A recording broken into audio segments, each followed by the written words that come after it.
Hey,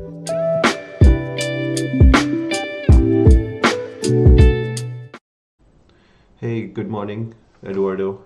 How's your day going so far? Good morning, Sanjay. My day is going great. Like I said, I have a pumpkin spice type of morning, so I'm having a great time. How are you? I'm doing great. So, do you want to tell the viewers about what we have on the docket for today's podcast? What topics we're discussing?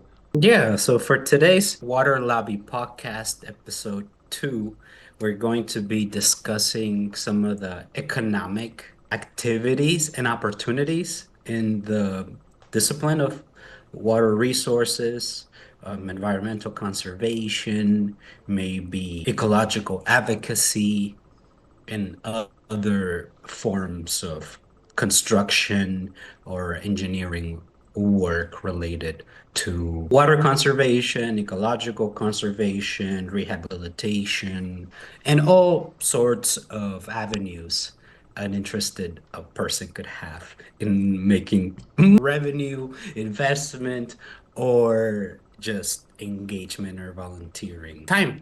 It's all meaningful, just trying to share meaningful opportunities in the water lobby, water sector. How does that sound?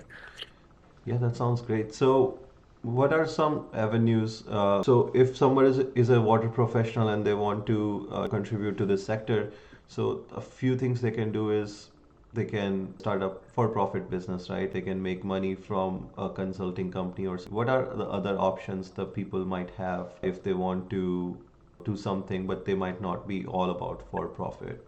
Well, that's a great question, Sanjay. And it really depends on the type of capacity and the type of investment you want to make as a person, because the types of demographics that I see in my work is all sorts of backgrounds and interests, still adjacent or tangential to environmental work.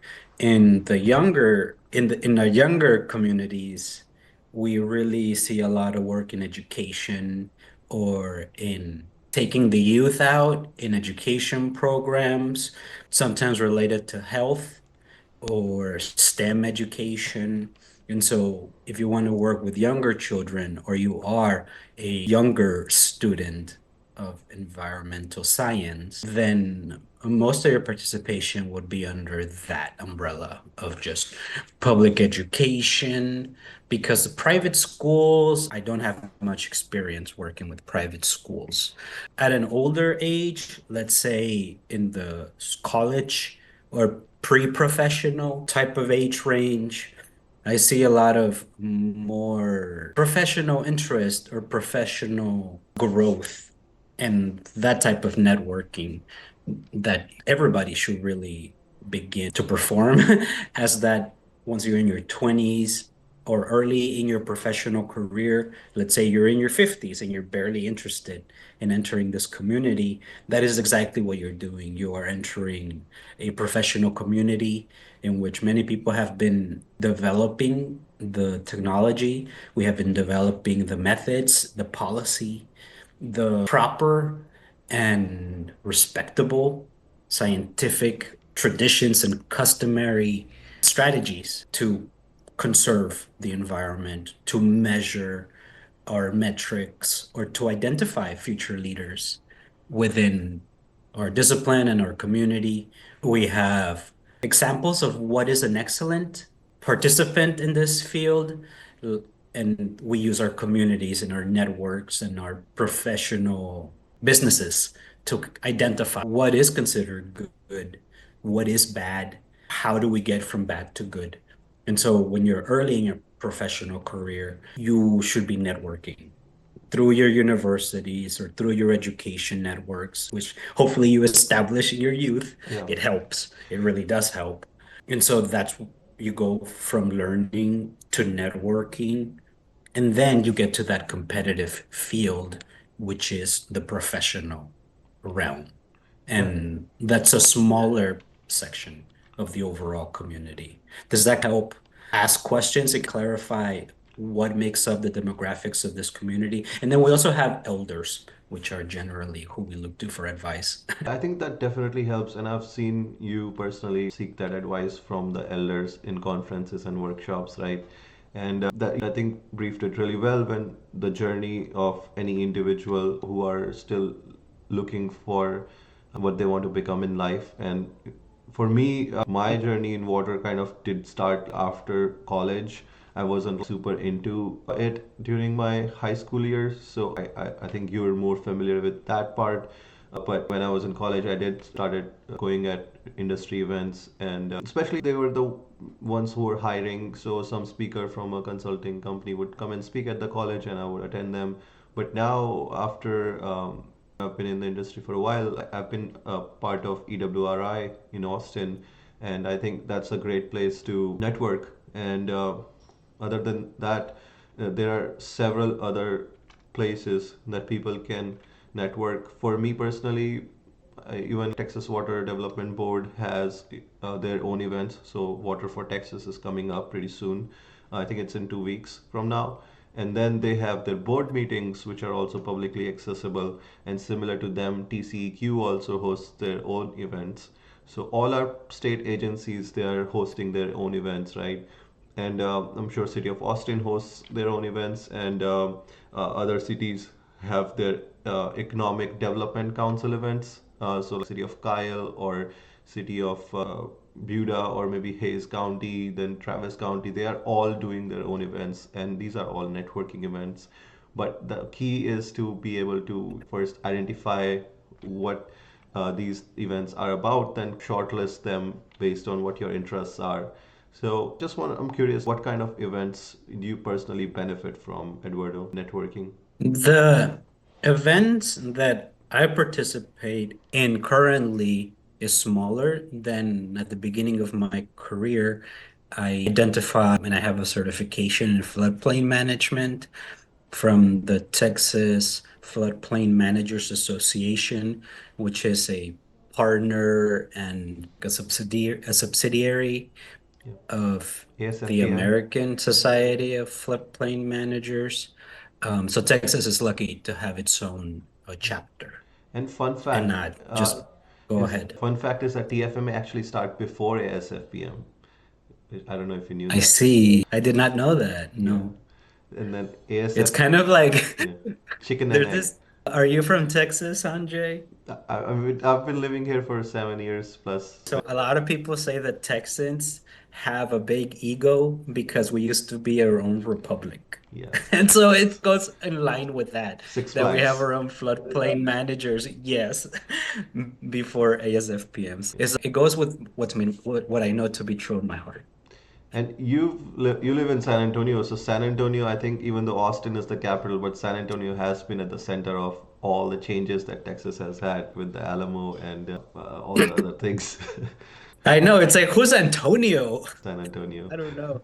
And yes, and so TFMA is one community where I got a certification and then I go one time a year to the conference because it's a long conference. It's 5 days or 3 days, something like that. It's a long time.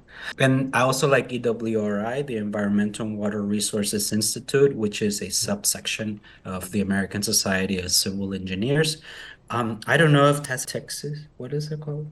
Its own section like that, but yes, American Society of Civil Engineers, and if we had a Texas Society of Civil Engineers, that'd be fun too. But no. And another one that We have coming, TSPE, the Texas Society of Professional Engineers. TSPE. then I don't know much about that one, Yeah. but they can invite me to stuff if they want to. Or if they sell tickets. I don't really know about that. Can you tell me more? So TSP is the Texas Society of Professional Engineers, and as soon as you enroll into PE and you get your PE license, you start getting mails from TSP asking, "Hey, would you like to join our organization?" And one of the famous things that they do is the Engineer of the Year award. So you might have seen on LinkedIn or other places where people announce, "Hey, this person is the Engineer of the Year." And I think TSPE kind of does that. And then they host My friend won that. Claudia. Our mutual friend Claudia was Engineer of the Year, I think around 5 years ago.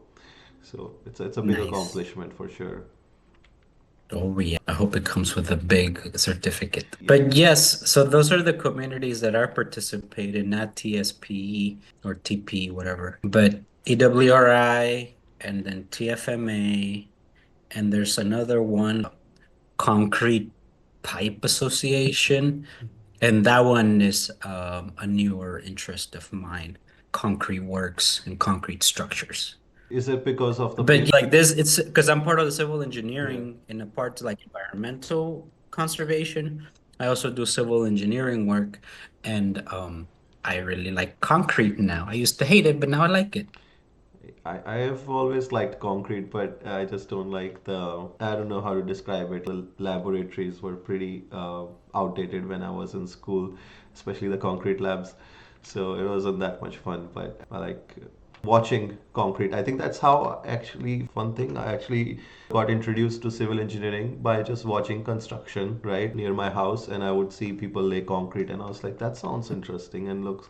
I can spend hours just watching people lay concrete, and sometimes I would write my name on it, and it's just so many fun memories around concrete. But Well, that goes to show the many disciplines are interrelated, and you can accomplish environmental conservation through the ingenious use of separate skill sets. And anyone who wants to help has a separate skill that they can share and add on to the capacity of the community. Because I think to relate it back to what we were yeah, talking about, we're part of the community, and your particular effort, we're all watching it. yeah. And the more people can identify what you're doing, the more value you would bring to the community and to yourself. I Um, also wanted to bring up two more organizations that I've recently came across. First is the Texas Water Conservation Association, and they recently changed their name to just, I think, TWA. They removed the conservation, now they're just called Texas Water Association. That's some big update from their end. And then another one is a program called Texas Water Leaders. And I came across this online, and I saw some of my colleagues or from other state agencies so had been participating in that program for many years. And I think it is mainly centered around Texas Water Development Board. Most of the participants are from that agency, but it is very comprehensive program. If anybody is interested, they are still accepting applications and it goes on throughout the year. And the whole idea is, first you learn to be a leader and you gain leadership skills, and second is you gain a network of all the alumni that have attended that program before you.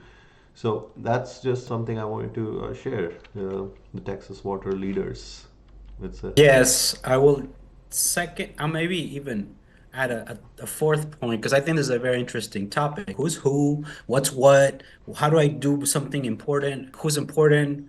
Because it's all subjective to who you are. That person's important because I like them. That person's not important because they said some other thing, whatever. There's a lot of personal bias that goes into getting comfortable in the community. And what I wanted to add is that you need to find like-minded people, and not everyone in the same community is going to be like-minded.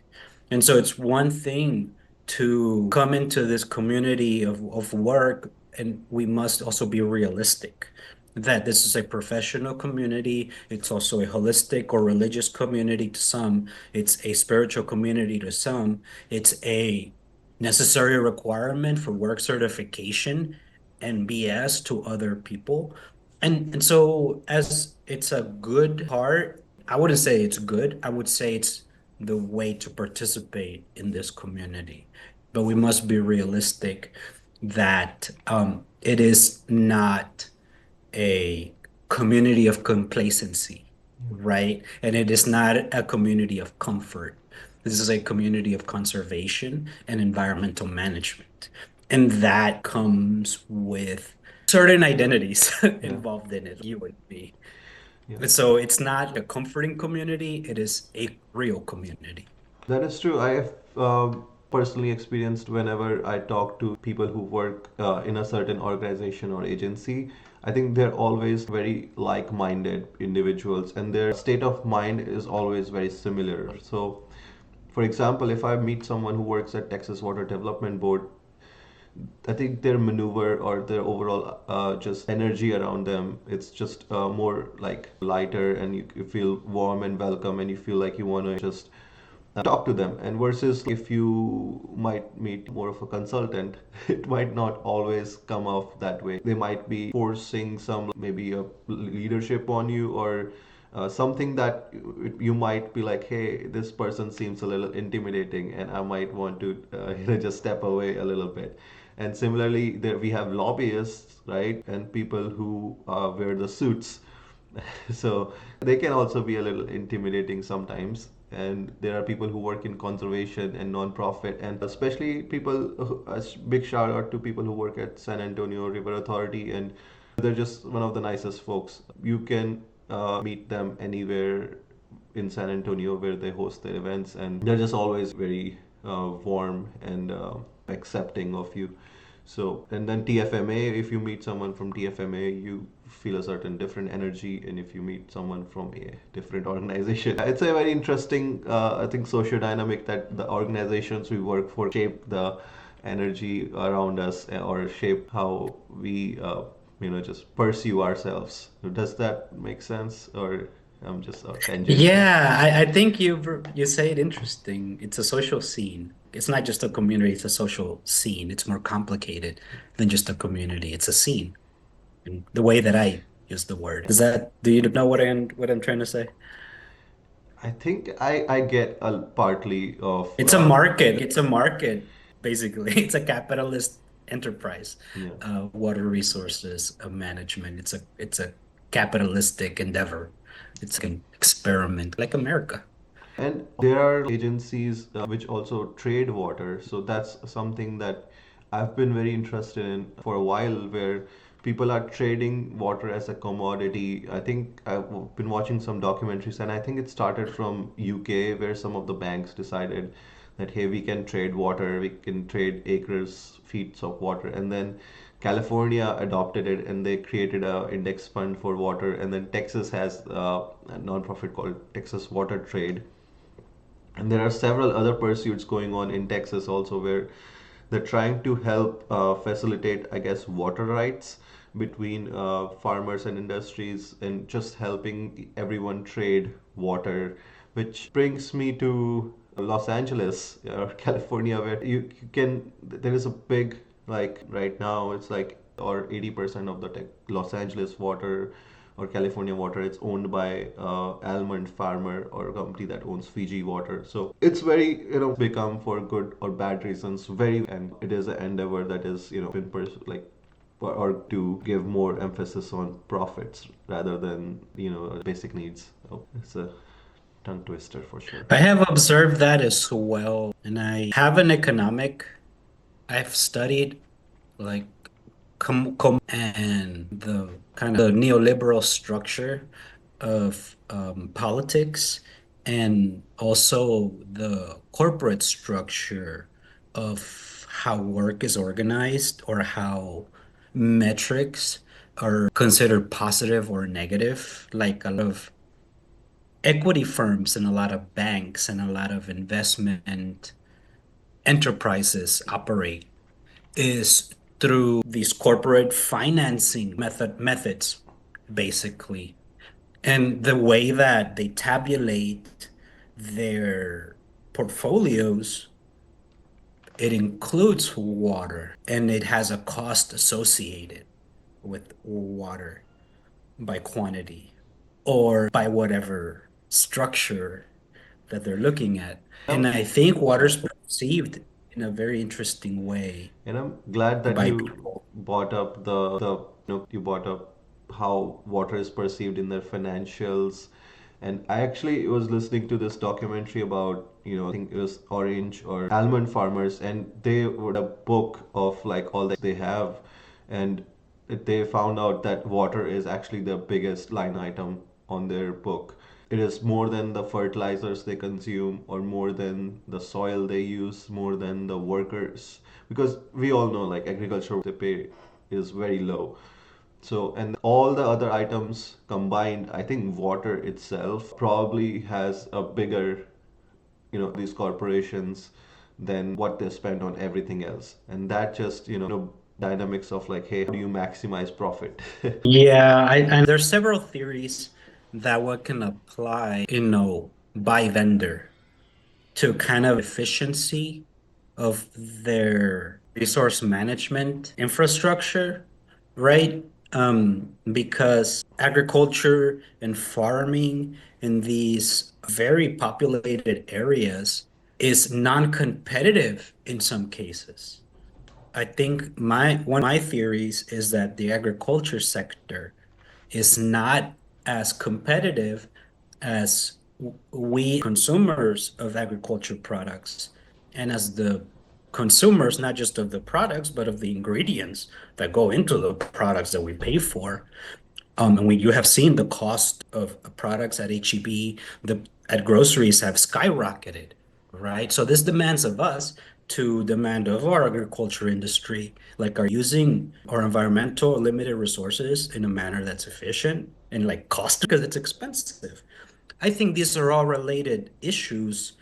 And when you say that one vendor controls 80% of the water trade or the water allocation in one of the more populated states in America, that to me is non-competitive. That to me is kind of like oh, we used to have like railroad. That sounds like a water baron to me. Yeah. What does that sound like to you? Like a control of a market that should be competitive, like water scarcity and water conservation. It should be a competitive market.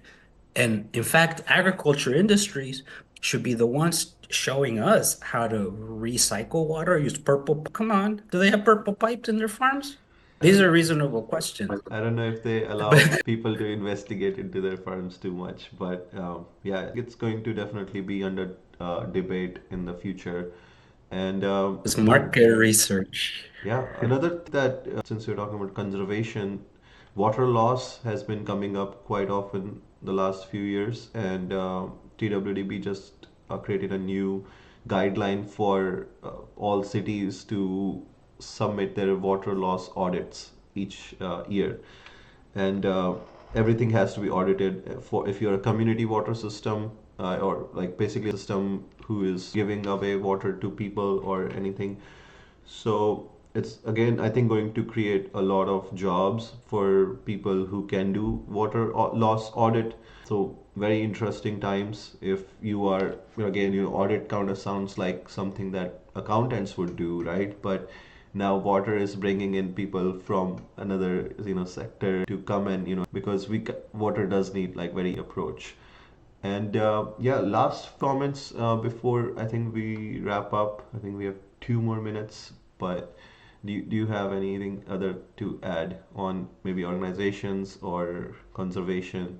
I think the best way to understand the water lobby, I was thinking about this, is as a scientific community and the quality of your curiosity, the quality of your questions, of your interests. We can all help you refine it, and we can all help you become a critical thinker and a critical activist and agent for yourself, first of all.